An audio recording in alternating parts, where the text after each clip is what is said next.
যারা Facebook monetization setup করতে পারেন না তারা শুরু থেকে শেষ পর্যন্ত ভিডিওটা দেখবেন। প্রথমে ফেসবুক অফিসিয়াল অ্যাপসে যাবেন, দেখেন কিভাবে করতেছি। অ্যাপসে গিয়ে তারপরে ড্যাশবোর্ডে যাবেন, নিচে স্ক্রল করে তারপরে যাবেন, দেখেন স্ক্রল করে যাওয়ার পরে দেখবেন যে এই যে কন্টেন্ট মনিটাইজেশন সেটআপ, ওখানে ক্লিক করবেন। করার পরে আসবে আপনার সাইন আপ আসবে, সাইন আপে ক্লিক করবেন।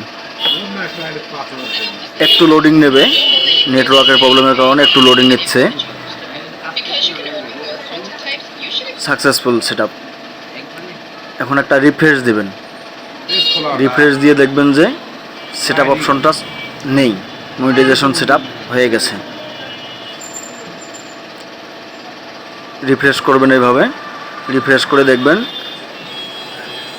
সেটআপ অপশন ঠিক আছে।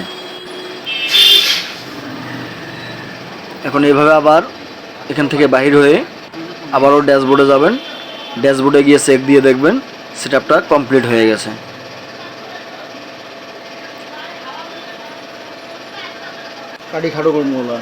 যে আইডির মনিটাইজেশনটা সেটআপ করলাম এই আইডির নাম হলো আবু আনাস আশিক। এই আইডিটার মনিটাইজেশন সেটআপটা আমি নিজে হাতে করে দিলাম। এবং যদি কেউ করতে না পারেন এই ভিডিও দেখার পরেও, তাহলে আমার হোয়াটসঅ্যাপে যোগাযোগ করার চেষ্টা করবেন, ইনশাল্লাহ করে দেব।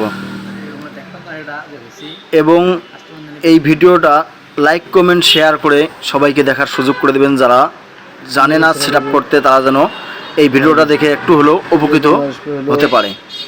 যেটা ইনকাম আসলে এই জায়গার মধ্যে শো হবে। এবং যারা আমার ভিডিওটা ইউটিউব চ্যানেল থেকে দেখতেছেন তারা আমার ইউটিউব চ্যানেলটা একটু সাবস্ক্রাইব করে যাবেন। এই যে থিওরি লাগে শুরু মানে যে ড্যাশবোর্ড থেকে এসে যাবে, এটা ঢুকে হবে এই জায়গার। ওটা একটা রিফ্রেশ দিলেই চলে যাবে। ওটা রিফ্রেশ দিছি, রিফ্রেশ দেওয়ার পরে হ্যাঁ